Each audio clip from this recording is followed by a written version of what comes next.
gentlemen, we hope you are enjoying your chats and enjoying your coffees. Thank you so much for all the questions you sent in on Slido. We have had a huge response. It's really exciting reading these through. But now's the time you've been waiting for. We are going to pose these questions to Michael and really see the Christian take on these answers. So Michael, kicking us off, why Jesus? Why not base our lives on some other religious or philosophical identity, such as Marxism? Yeah, good question. So why would you adopt Christianity? Why would you adopt the Christian faith? Well, I guess, in a sense, that's what we're trying to answer all week. And one of the ways we're trying to answer it is to say that actually we're convinced that Christianity makes best sense of the things that matter most. So in terms of our identity, it gives us the most secure foundation for our identity. Or if we're looking at lunchtime in terms of anxiety and stress, then actually it gives us the best way to discover real, lasting, deep peace. So it gives us the best foundation. It seems to make best sense of the things that matter most in life. So that's kind of an existential way of answering that question.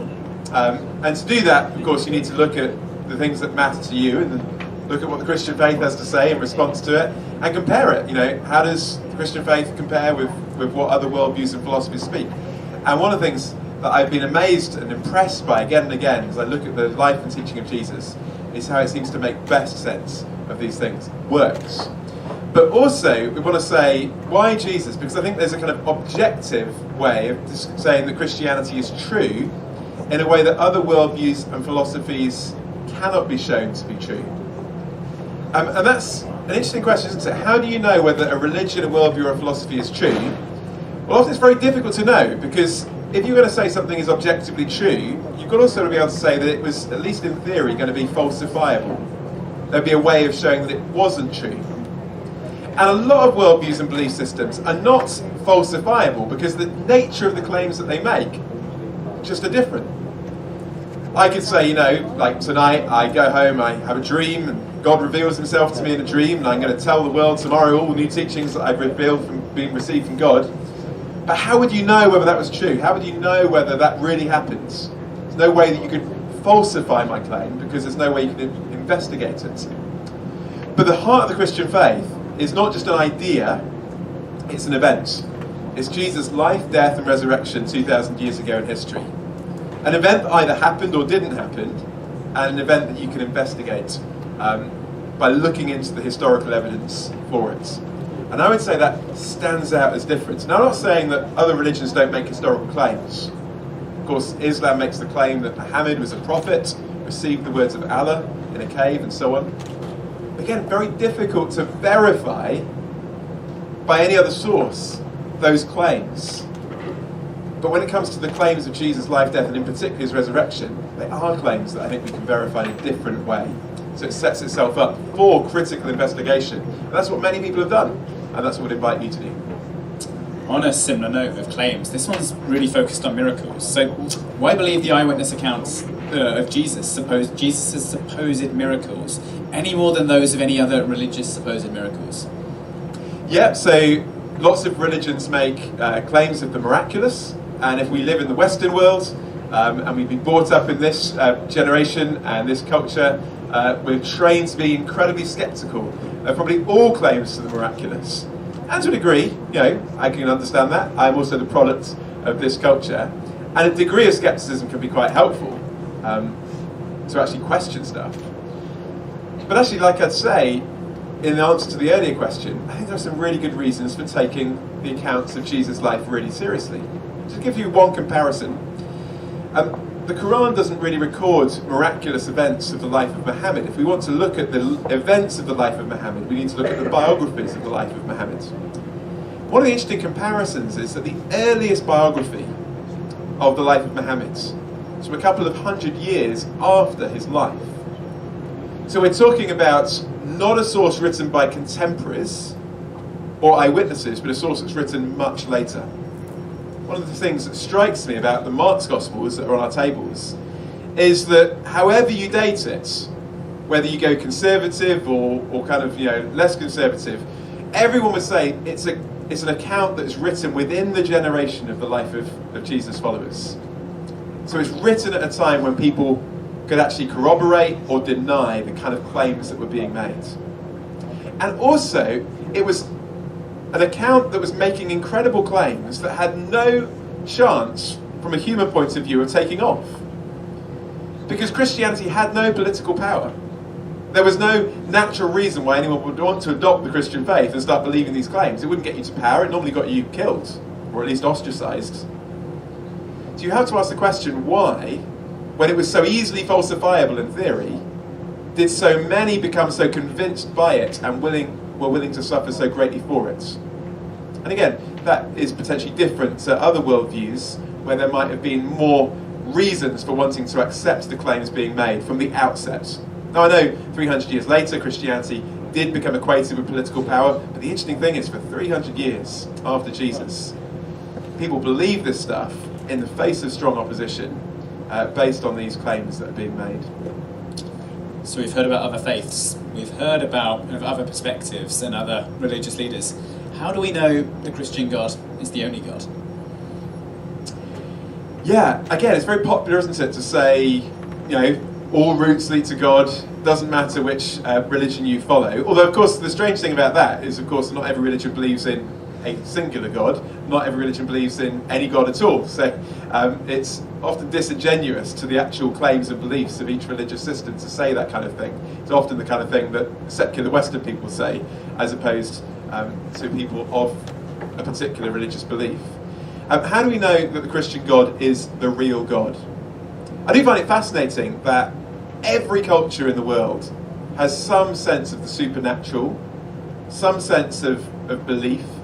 There's never been a purely atheistic society, ever. They tried it in places like Albania during communism, and they gave it a good go, and it failed. It's in Albania recently, and the Christian church is growing quite rapidly there. But it doesn't seem to work. Why? Because it seems that at the heart of humanity is this searching for something beyond ourselves and something outside of the natural order that we live in. I think the difference with the Christian faith is, whereas I might define religion as our attempt to try and search out what God might be like, the Christian faith is God's revelation to us of what he is like. So it's not us trying to discover what God is like, but God revealing himself and doing it actually in person. So the Christian claim, the claim of the Bible, is that in Jesus, God didn't simply send a prophet or a teacher to tell us about who he is.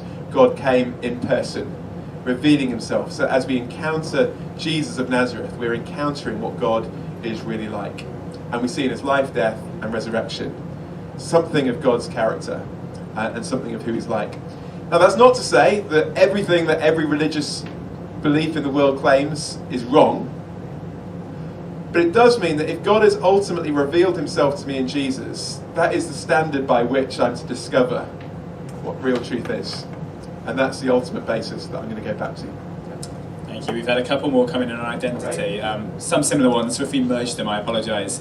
Do ask Michael at the end if you have a specific question related to that. But how much of one's identity is a consequence of their surroundings? Does this then justify bad behaviour? That's a really good question. Because one of the things that we're increasingly aware of is the person we have become is influenced, isn't it, by the society that we live in, by the parents that we have, by the people around us, by the card that we've been dealt with, if you want to use that analogy in life. And actually, we can't ignore that. Like, that is true. Like, part of who I am is caused by things outside of my control that I didn't decide. But there's a subtle but major difference between saying I am influenced by factors outside of my control and saying I am nothing more than the sum of factors outside of my control. And actually, it's a very dehumanizing thing to say that all of the things that I do are simply the result of my genetics or my environment, ultimately. But it's something we like to do, don't we? Particularly when we do things wrong. When we do things wrong, we're quick to say, but it wasn't really me, it was my parents. Or it wasn't really me, it was just like my upbringing. Have you ever noticed when people do things good, they don't do that? So when someone wins Olympic gold, and someone says, you did so well, they don't say, just happened to have really good genes. No, they probably did have good genes. They didn't have flat feet like me anyway. But they also worked incredibly hard. There was a combination of factors outside of their control and factors within their control. And I think the reality is we're a combination of both. There are some things we can't change, but that's not to say there aren't anything we can't change. And it's a tremendously liberating thing to realise actually that we do have real choices in terms of the people we become. And that has a positive side, because it means that we can be credited for the good things that we do, but it has a negative side, doesn't it? It means we're also responsible for the bad things that we do. Thankfully, it's not the end of the story, because the Christian faith says even at that point, there is a God who's willing to forgive us for those choices that we've made and give us a fresh start. Thank you. Well, you've mentioned identity, and you've mentioned some of the risks of identity. If one places their identity in the Christian faith, doesn't this just place many expectations on them? Perhaps ideas or actions they feel they must embody as a Christian. So we put like our identity from our career or whatever into the Christian faith. I think, and you would say basically that's just taking it from one shaky foundation that seems insecure to another one. I think it depends what you understand being a Christian to be. So often our understanding of being a Christian is living up to a certain list of expectations. Ticking a list of, living the Christian life in the right way. And that means that I'm now accepted by God. I'm accepted by God because I do the right things. That's not what a Christian is. The Bible says a Christian is someone who has come to discover the free forgiveness and acceptance of God because of what Jesus has done for them on the cross. Not because of what we've done, in spite of what we've done. And that is the foundation of what it is to be a Christian. And out of that acceptance, of course, it does change our life. We want to live differently, and it will change our lives for the better. It won't always be easy. But the foundation is God's free acceptance of us. And that's really, really important, because if the foundation of your Christian life was living a good Christian life, well, some days you might feel you've done it well, some days you might feel you've done it badly. And that will be just as shaky as building it on your career, your studies, or anything else. But if it's built on the foundation of a God who loves you no matter what, that is something that's really, really secure. It certainly is a secure foundation. And the next question that came in is straight about that.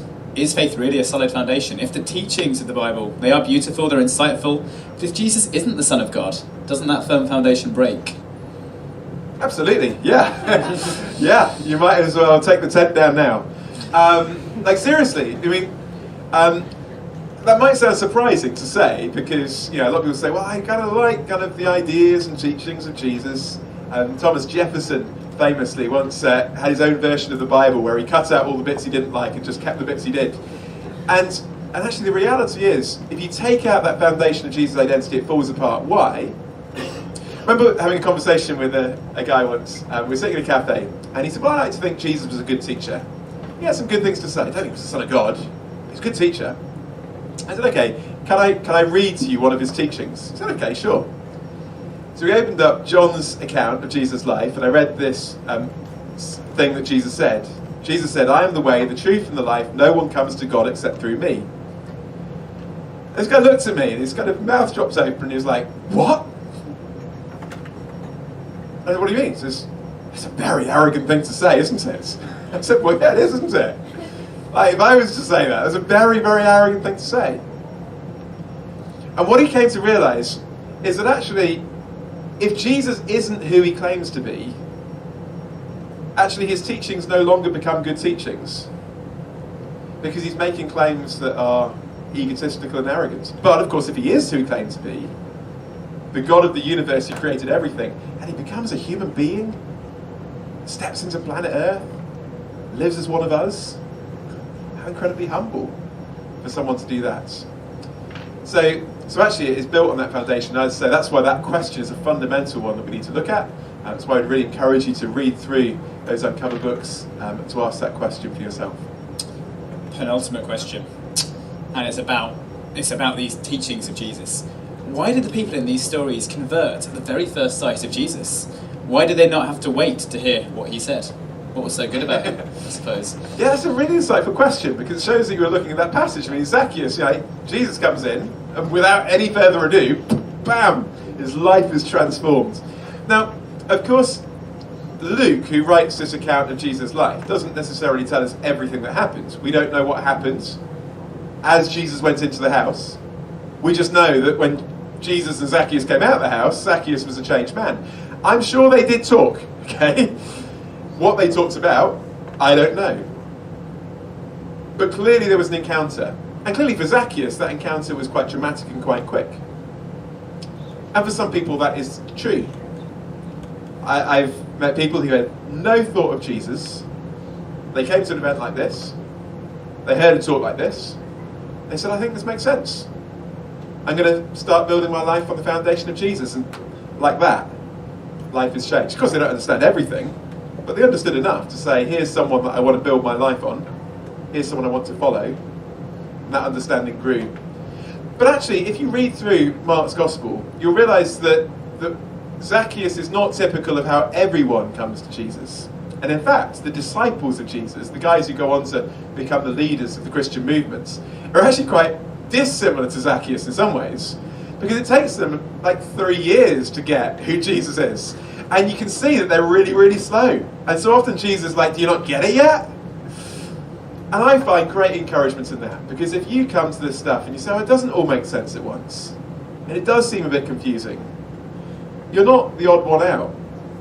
As you read through the Gospels, you realise there are people like you as well, and for some of us it takes time, and that's okay.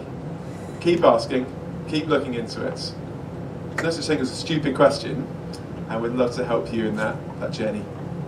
Before we answer our last question, there are a couple more in there that keep coming in, all moderately interlinked with ones we've answered. If your question has a slightly different point that we're not interpreting, please do find Michael. You're here all week. We'd be more than happy to discuss. Sure. But for our final question, and this is really Jesus and identity. How do you find your identity in Jesus when it feels like you've lost your identity and you've lost your sense of who you are? Yeah, that's a good question. I don't know who you are who's asked the question and what's happened to make you feel that you've lost that. I guess, because I don't know who you are, I guess I can try and answer it in two different ways. One is maybe, as we said at the beginning, university is quite a disorientating time. And in a way, sometimes we feel that our identity is being stripped away. Who am I now? As I've come away from my family, from the things that were stable, who am I going to be? How is building your life on Jesus having a secure foundation? Well, I think it's two things. One is to say that it's the centre of our identity and it will not change. So whatever else changes in life, if you build your life on the love and acceptance of God, that's something that will stay constant through life.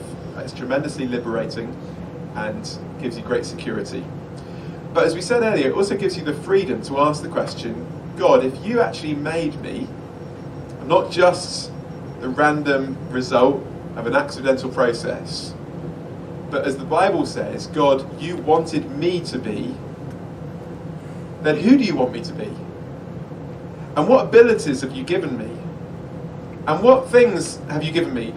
We talked about the things that we didn't choose. Our bodies, our natural abilities, our intellectual abilities, our personalities, our temperaments, our culture, our families, and so on. All of them form, to a degree, who we are. And then we say, actually, God, this isn't necessarily by accident. So how does that help me to become the person you want me to be? And that's one of the beautiful things about being a Christian. It's about being in relationship with the God who made you. And it means that actually he can help you discover that identity. And it doesn't all happen at once. It's a process. And it's an adventure, discovering that. The other way of looking at it might be to say that actually, for some people, becoming a follower of Jesus is quite a disorientating thing, because actually certain aspects that we have built our identity on are stripped away. And it is a reorientating of our identity, and it may feel actually we're losing quite a lot to become a follower of Jesus. And some people, particularly if you come from a different religious or cultural background, might really feel that keenly if you're exploring the Christian faith and what it might mean to embrace it. All I would say is that you're not alone. Actually, in the history of the last 2,000 years of the Christian church, your experience is far more normative than any other. And actually, if you read through the Uncover books, you'll see that actually for many of the people who first became followers of Jesus, actually it was also quite a disorientating and scary thing to do. And yet they discovered two things. They discovered that what they found in Jesus was far greater than what they lost when they started to follow Jesus. And they also discovered that they would miss out on far more if they didn't follow Jesus than if they did. And so I think it's worth it, even if it can seem like a pretty scary thing to do. And it is. It's a radical thing to do. It was for Zacchaeus, it would be for us. But actually it's a wonderful choice to make.